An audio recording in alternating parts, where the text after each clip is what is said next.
Welcome, guys. We'll have a few folks jumping in, so just hang tight. It'll be a little while.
Hey, everyone who's jumping in. We're going to give folks a few minutes to pop in, so just relax and get comfy. Welcome. Thanks for joining us.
Mhm.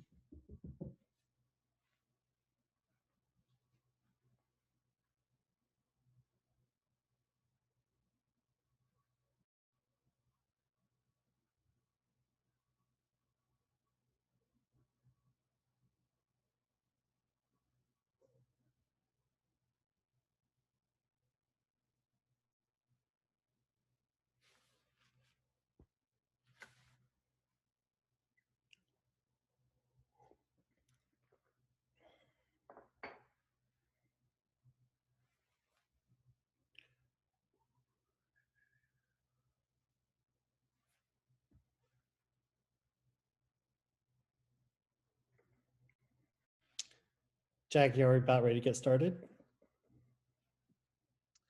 Ready whenever you are. I think we've got most of who had RSVP'd, and I'll keep an eye in case anybody else jumps in. Sounds good here. Let me see if I can minimize my, hang on here 1 second. All right, can you see my screen okay? Maybe not. Hang on here. I could, and now it seems to have disappeared. I don't know if that's true for everyone else. I think I hit the wrong button here. Hang on just 1 second.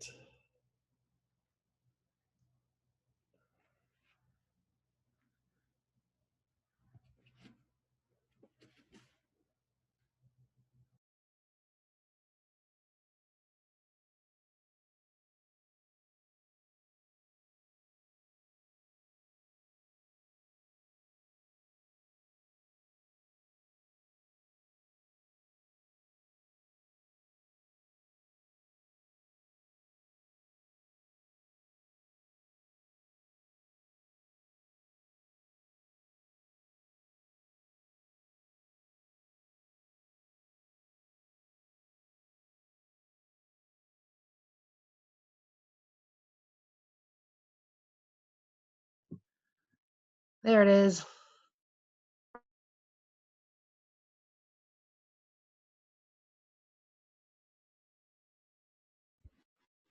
Okay, can you hear me okay now?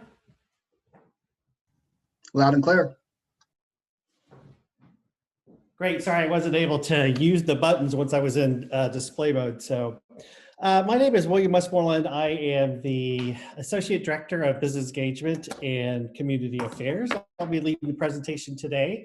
There's a few other members of the PacMtn team on, so if you guys wouldn't mind to introduce yourself. Jackie, if you want to go first. Absolutely. Hi, everyone. I'm Jackie Velasco. I work for PacMtn as the Senior Program Coordinator of Workforce Contracts. So I'm here to support and to capture all the questions you've got today, and to keep an eye on anything that comes in between now and when we wrap up this whole RFP business. So it's wonderful to get to work with you all, and thank you so much for coming. Kelly, do you want to go next? Hi, I'm Kelly Fujimoto, and I'm the Community Relations Analyst at PacMtn. Welcome. And I think Deb, you're on. Hi there, Deb Bound, PacMtn Workforce Development Council, Program Assistant 3. And I'll just be here capturing who's attended and help out as much as I can. All right, great. And did I miss anyone from PacMtn? No. Okay, great. And if you guys wouldn't mind, if you could take a moment to enter your name, organization, and email in the chat box, that'll help us keep a record. If you prefer to use a private message, just send it to Jacqueline. She's the host, and she will capture that as well. But we'll go ahead and get started. Well, maybe. There we go. So the agenda today, we're going to go over the RFP, specific areas of focus, the application process, question and answer protocol, and also, sorry, we'll have a final question answer at the end.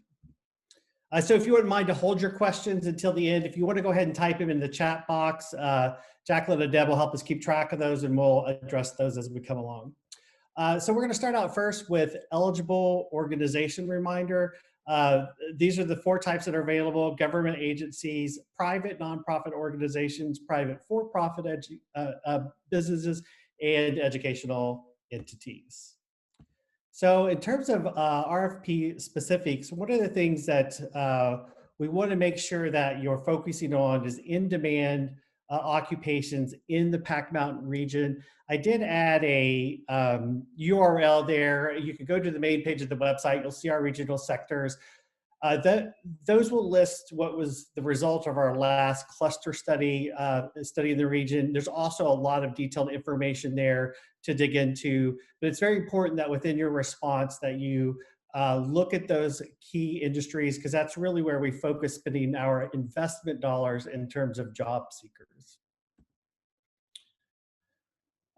We want to make sure that you're including a demonstrated commitment to diversity, equity, inclusion. We're looking at that from a few perspectives. One is within your own organization. Also in service delivery, how will you prioritize those customers and connect to those?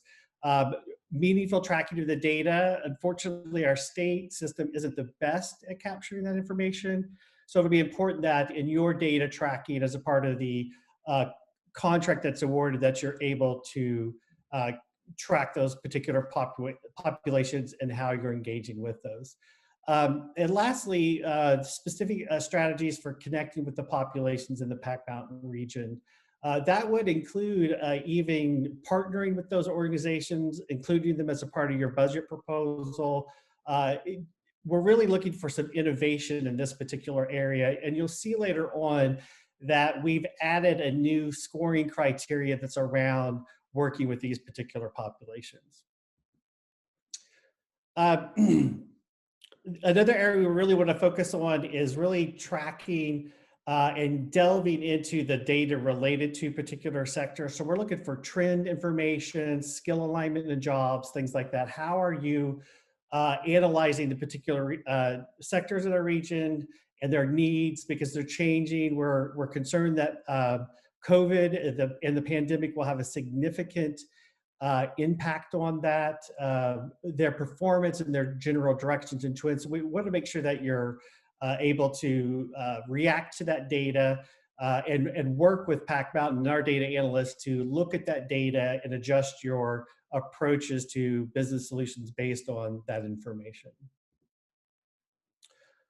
One of the key responsibilities of the team that will get the contract will be to work with our existing and required WIOA Title I partners. That includes ESD, DVR, our community colleges. There's a number of other key stakeholders in the region that we work with on a continuous basis. Some of them are specifically community-based organizations that may work with particular population, as an example. Those are all a part of our memo of understanding for our region. They're also partners within the delivery system at WorkSource. So it's very important that you look at that as a part of your proposal.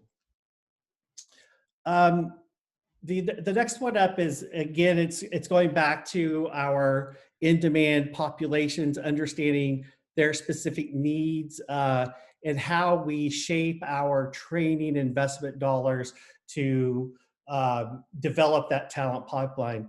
As I'm sure most of you are aware, we have a Title I adult money, we have dislocated worker money, youth money, we have a priority population money, we have different money that we could use to invest into these into the workforce here in PacMtn.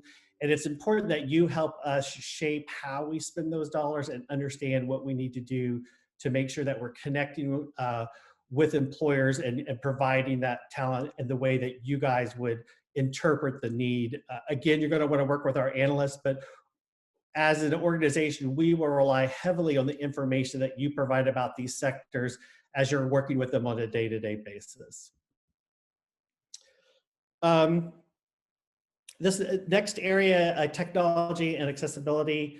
I've made a comment earlier about the need to track certain data elements that are not a part of our state data system. We want to make sure that you're able to capture that information and communicate that information back.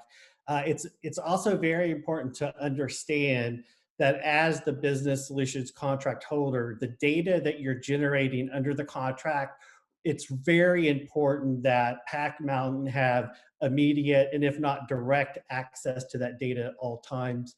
We're exploring new ways of tracking business engagement data. Should we choose to pick a product or go in a particular direction, we'll engage the contract holder on that process and make sure that we factor it into the contract at the time of execution. If we don't end up picking a product and we rely on you to use your own product, then that data, it's important that when we request either summary data or detailed data about your business engagement, we need to be able to get that. And depending on what product you're using, we can discuss how we would exchange that data, the timing, and things like that. Okay, the application process, pretty straightforward and hopefully not too much of a surprise. These are the elements that you'll need. You'll need a cover sheet, your certification document, which is a part of the RFP packet, your specific response, not to exceed 10 pages single spaced, your financial accountability and organizational capacity. That would be the area that you could address DEI acknowledgements. Your work plan and timeline, client workflow, performance outcomes form, past and current contracts, and then of course, the all-important budget form. Scoring, so this is a little bit of change from previous years. Your technical response will be 45%, your financial accountability 15%, organizational capacity 30%, and demonstrated internal and external commitment to DEI 10%. So that's both, an internal look about organizationally how you manage DEI, but most importantly, your approach to and how you intend to connect with different populations throughout the entire PAC region, PAC Mountain region. Let's see, I was going to mention on organizational capacity. This is one that in the past we've had concerns about allocation of team member time. So if you're only using a partial amount of an employee's time, you may want to speak to and acknowledge what the balance of their time is used for. You don't have to really give us any specifics, but really what we're looking for is to make sure that the time that they have available that you're committing to is acknowledged and actually something that they can achieve. Proposals are due January 15th by 4 p.m. We will accept electronic submissions and allow a bit of a grace on the movement of the printed copies. We do still require the printed copies, and they need to be preferably in on January 15th, but we also acknowledge the situations that we're in with COVID, that sometimes the overnight mail and things like that are not flowing quite the way that they are. So we'll first look to meeting the deadline based on your electronic submission, and then we will look to expect those printed documents as close as possible to the 15th, I would say by no later than the Monday or Tuesday afterwards. So basically what we're looking at here is we want to make sure that we're looking at changes that are going on in our market space with our businesses. There's a lot of movement within all of our priority sectors. There's movements that are counter to traditional movements that we've seen in economic downturns. We're seeing, as an example, females in the workplace are being impacted at a higher level in terms of long-term unemployment because of childcare issues. Not surprisingly, we're seeing some of the populations that we've struggled to serve in the past be adversely affected in a more significant way because of the pandemic. So really, we're looking to try to find innovative ways to connect with those populations and bring them back into, into the focus of our employers, so that we can have a more equitable response in terms of recovery. This is a big focus of all of the counties in the PAC Mountain region, particularly Thurston County, but looking at how you work with those populations, the guidance you give back to our investment team on the job development or the talent and development side, it's really, really important that we get that feedback and we can use that as a demand-driven system that we've really been focusing on over the past few years. And again, being able to report on that, give us data about how you're connecting with those populations. And then of course the outcomes, we will look to see how the outcome data is impacted by the work that you're doing in the contract. Just a couple other things here. It is your responsibility to see the public communication about the successful bidders. You can find that information on our website. I believe we're saying around mid-February. I think it is around February 14th or 15th is when we plan to post. But we need a little flexibility there, again, just because of things that are going on with the pandemic and the fact that we have a large percentage of our staff off-site, and some of our reviewers are not in this community, so we want to make sure that we're being as straightforward as possible. You see the URL there that will give you access to that. You can also do a search using the search function on the website from any page on the website. Question and answer protocol. So we don't have the ability to raise your hand. So if you wouldn't mind, type your question into the chat box. We'll go down through those one by one. And actually, Jacqueline, I'll probably ask you to read the questions as you go through. That way we can make sure we're tracking our responses to those as well. We may not be able to answer the question today. And what we'll do is we'll tell you that we'd like to provide more time to investigate a question. We're not looking to be stumped here, but we probably will on a question or two. So we want to make sure we give you the best possible answer. And we'll also publish the questions and the answers so that everyone can see what our response to, and we'll do that within 5 days of today. So by 5 business days, exactly. So it'll be before the, gosh, next Friday is Christmas. So we'll stick with the 25th. We'll make sure everything's out there before that date. After the conference, if you have additional questions, or if you're listening to the recording of this and because you weren't able to attend, you can submit questions at contracts@pacmountain.org. And I did not, let's see. Jackie, are we accepting questions all the way through the 14th? We can.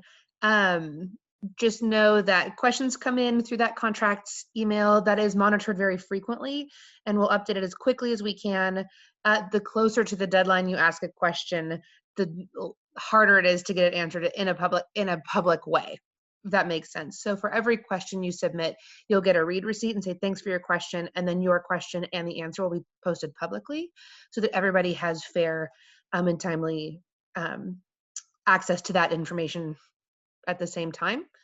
So if you're gonna send me a question at 3:59 on January 14th, I'll do my best. But just be aware that that's cutting it real close.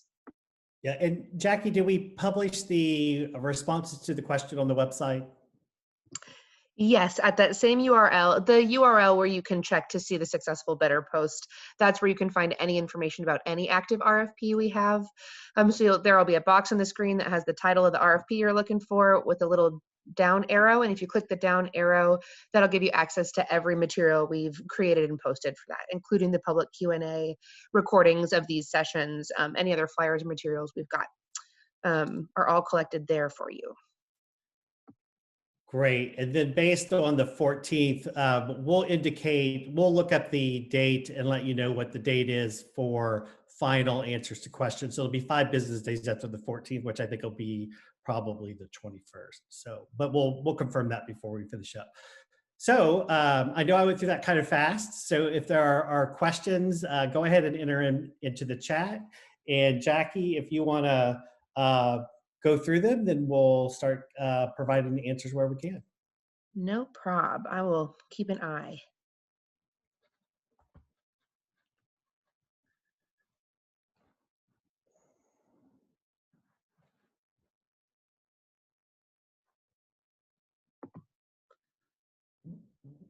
Okay, so our first question is from Casey. Hi there, Casey, with Career Path Services.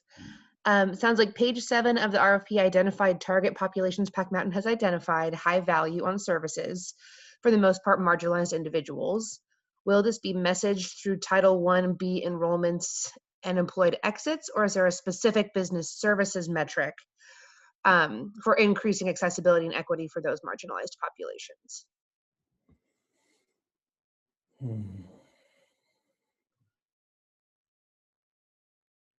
Sorry, I'm just going to reread the question here one more time for myself.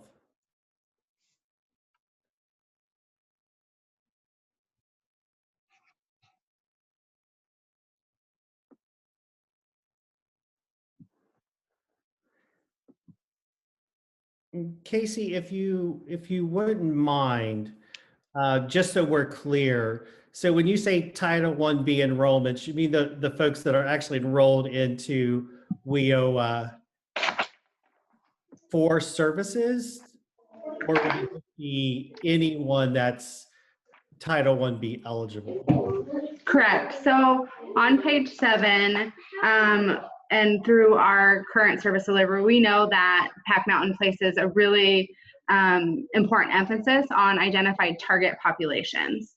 And so I'm just curious if there is a metric for business services in terms of increasing equity and access for those listed priority populations or marginalized populations, in terms of creating access and equitability for placement into openings that we're working with from the employer perspective?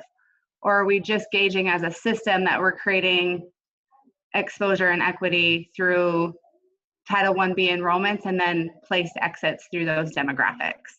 So and we'll provide a more detailed response to this question, but what the second part of what we're saying really is kind of system as usual. Like, we rely on people who come through the front door and those are the folks that we tend to place. And that totally makes sense, right?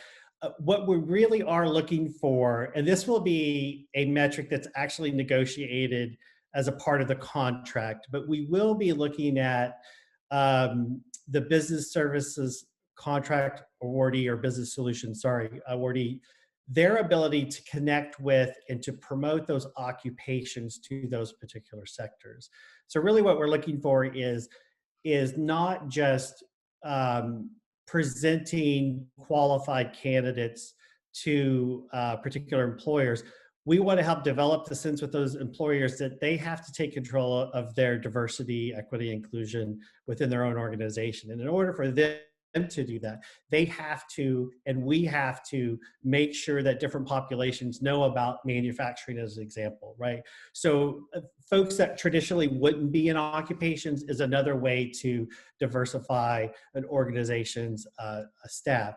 So at this point, do we have a specific measure? No, which is why we're saying we want to make sure that any data you're collecting around the work you do, how you connect with populations, and how you connect employers ultimately to those populations, I think will be very important. An example would be perhaps maybe you're working with a particular community-based organization that works with a population that would fall within the BIPOC community. Getting employers to engage with those organizations, getting in front of those organizations to promote in-demand occupations in their particular area, those would all be examples of how you could connect. Maybe you do a job fair at that event and you bring employers in that are looking to, attract particular populations. So those would be things to do. So in terms of measuring that, we'll look at your response and we'll figure out the best way to track and measure that, because we all know that ETO does not have a lot of demographic information connected to and then shared back to us regionally to do that kind of reporting. But we'll type up a more formalized answer for that, and hopefully that answered your question. Does that make sense? And does anyone have any follow-up questions on that? It did answer my question. Thank you, William. Great question. Thank you, Casey. I haven't seen anything else come into the chat. So if you've got something, go ahead and type it in. Also, I suppose you could use, if you're Zoom savvy, your little hand raiser reaction if you'd like, if it's easier for you to speak a question that way or something too. But I'll keep an eye for either. Yeah, if you want to ask the question, we could write it down and make it easier to type it in. So I have a few, Jackie. This is Casey, so I'll just keep asking in the chat. Perfect, Casey. Thank you. Take your time. I know it's a little funny. We're used to doing these things face to face with you all in a room, and not that we're not face to face in a sense, but we appreciate your patience with that.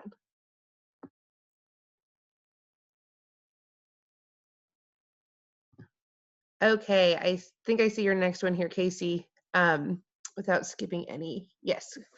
So it sounds like page 14, questions specific to business services. 1A, there's a requirement of a visible and reliable staff presence, which includes a co-location of staff at the WorkSource centers and affiliate sites. What is the current staffing structure and how many FTEs and where are the FTEs located, etc., to meet that requirement? That's a good question. We'll have to get you the specifics location by location. But generally speaking now, I think the most important point is that first 1A is making sure that you are directly engaged in the organizational structure of WorkSource, and that you connect into that organization in a meaningful way. There is an oversight group for the operation of WorkSource, so participation in that would be expected. There's also different committee functions within the organization or within WorkSource as a part of the operator contract of the center, that the various centers that you'd want to participate in as well. So what we'll do is we'll get you the specific, the current structure, how it's staffed, and the type of engagement in terms of those committees. But really there, the floor is open. It is very important for feedback through the talent investment side that you have reliable communication, and it's been our experience from a trust development and direct feedback loop that there is a presence in at least the comprehensive center and a regular presence in the other centers as well. Does that answer your question? And is there any follow-up questions to that?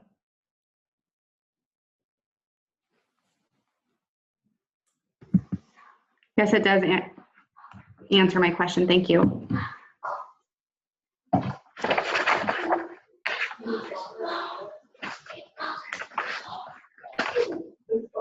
Can I just ask one clarifying question? Because I think it's going to be easy, because in your PowerPoint slide, you showcased or highlighted that the proposal response is single-spaced. The submission, I just wanted to clarify, because on page 9, in the proposal submittal, points C and D reference single space, but then down below, a double-spaced reference is made. You get the gold star. So it is single space. Okay. And we'll update the RFP to make sure that's in there. Thank you. There's always one. I know, it's You look at it so many times. There should be an industry standard for that. Okay, I see a question from Jessica Brasher with Career Path Services in the chat. Looks like on page 25, Appendix B3, the form is a participant outcome proposal that includes adult enrollments, ITA, exit to employment, and cost per customer. Can you provide some clarification on how those outcomes would be recorded? So this one we'll make sure that I'll speak to it a little bit, but that is a very good question. My advice would be that you track your exits and do a interview for the placement to make sure you're capturing that information. To be honest, at the moment, and Jacqueline, you may know, I don't believe we have reliable outcome data accessible to us from ETO. So let us look at that one, and we'll respond back to that. And we'll look too at previous contract holders to see what work they're doing to capture that information, if at all. And then I know I apologize, that's not a very good answer, but I'm recently back in the system and I'm not sure where we're at with that ongoing problem. Thank you, Jessica. We'll get you a little more info on that here in a couple days once we can kind of talk about it and dig, if that's all right. That is fine. Thank you. Another from Casey, page 6, point C, technology and accessibility. How has the partnership between PacMtn and the Timberland Regional Libraries expanded access to business within the region to date? And then I'll come back to your second one there in just a second, Casey.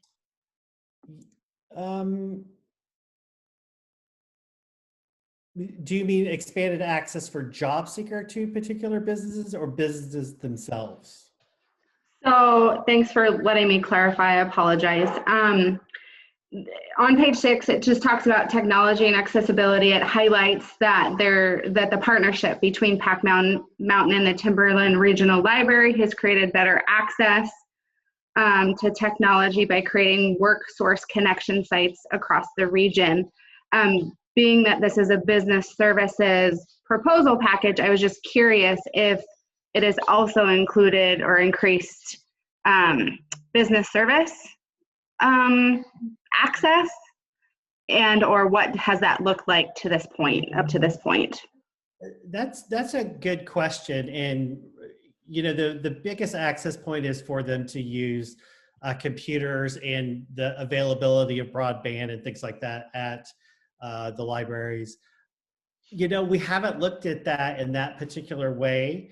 I do know that it has had some impact in the more rural areas for job seekers, but we'll take a look at that and see what we can, what kind of information we can provide on that. Thank you. One other form of technology the libraries has increased access to is also disability support technology. And I don't know that historically that's been used or not in support of businesses, but customers can go to Timberland Regional Library and check out certain machines, and they can assist with software through their lynda.com kind of stuff too. So that is one other riff on technology that you might consider in thinking about for connectivity. Yeah. They also have a limited access to LinkedIn Learning. It's not the commercially available product that you would get if you just paid for it as a member of LinkedIn, but they have provided expanded access. Well, actually, you know what, now that I say that, I realize that it's actually lynda.com that they're using. That's the LinkedIn bought that product line. So I do think it's probably worth mentioning at this point that as we move into first quarter next year, we will be expanding our virtual services. So it would, in light of the pandemic, it would probably be important for you to talk about how in limited face-to-face environments, how you would connect with business customers and how you would then connect them to job seekers. We do have a state-supported system, at least through the first 9 months of the year, actually 10, I think, through October, that allows us to do virtual job fairs. The future of that is in question. We are pushing statewide. The workforce agencies are pushing for that to remain a state resource with local control. By local control, we just have the ability to brand it and manage it as a local resource. That could change. We would react here locally to that change from a funding perspective, but we would anticipate flexibility from all of our contractors to work with whatever resources that we determine are required to make those connection points. It's also important for you to be able to provide services to the business customers in a way that maybe traditionally we wouldn't because of limited face-to-face environments.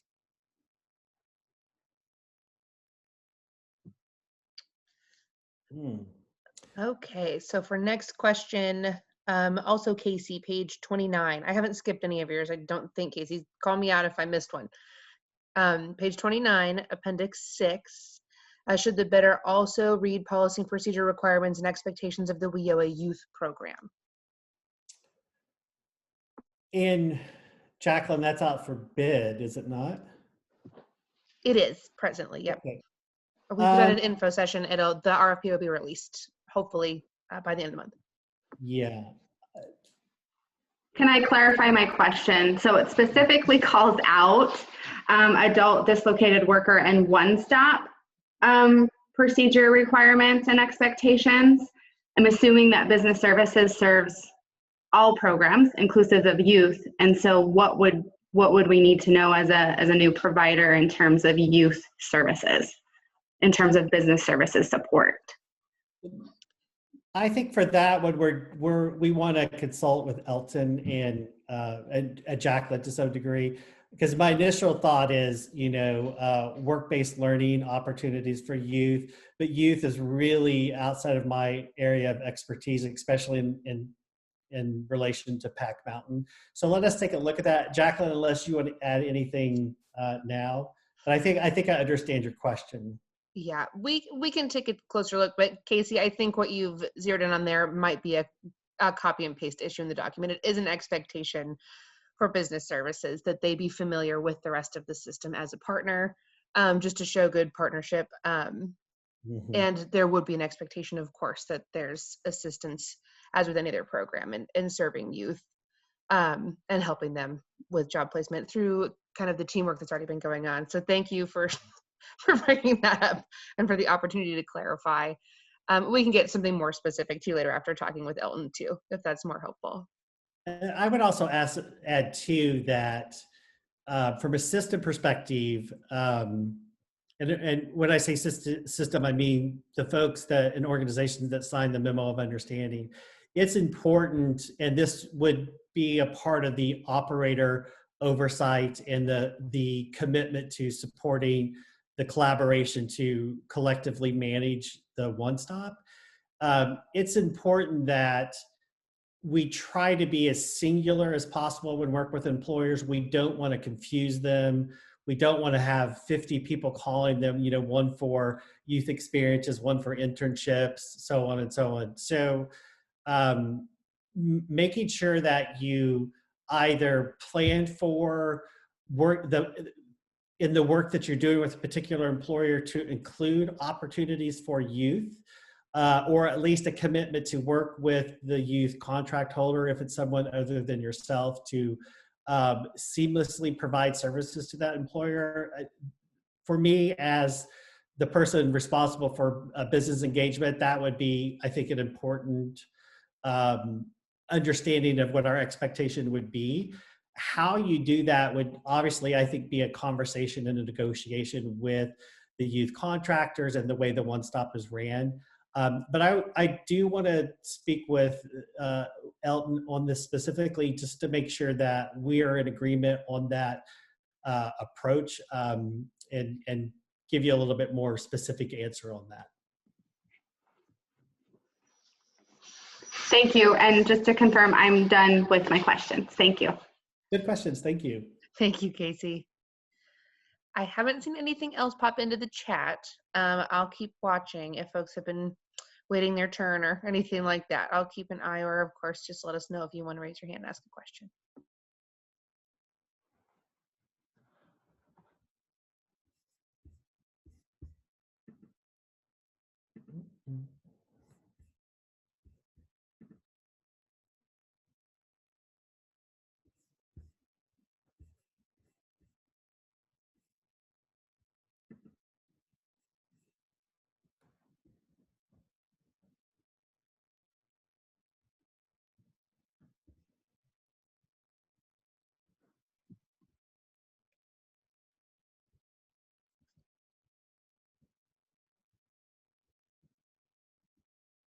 Okay. Nothing new coming through just yet, William. So it's up to you. You can wait, wait as long as you like. Also, this isn't the end all be all. You'll never ask us a question again. The contracts email is, of course, active. You can send those anytime. If you have an epiphany at 1 in the morning tonight when you're mulling this over or whatever. Jacqueline, I'll let you respond at 1 in the morning. So, Yeah. okay. So if there are no more questions, we'll go ahead and end today. Feel free to email them in. We'll use the communication channels to make sure that everyone sees the questions. Today's questions will have the response before Christmas Day. And if we as things come in, we'll stick to that 5-day window on the questions. We may have a little bit of a bobble next week with the holiday and the following holiday, but we'll get those as close to the 5-day window as possible. And then, like we said earlier, for questions up through January 14th, we'll try to get those answered within the 5-day window. And I'm going to look here really quick. I meant to do that earlier. So January 14th is a Thursday. So we'll have the final questions will be posted on Wednesday, January 20th. All right. Well, thank you everybody for getting your questions in. And if you have more clarifications on dates and timing or anything like that, just let us know and we'll do our best to get them answered. And we look forward to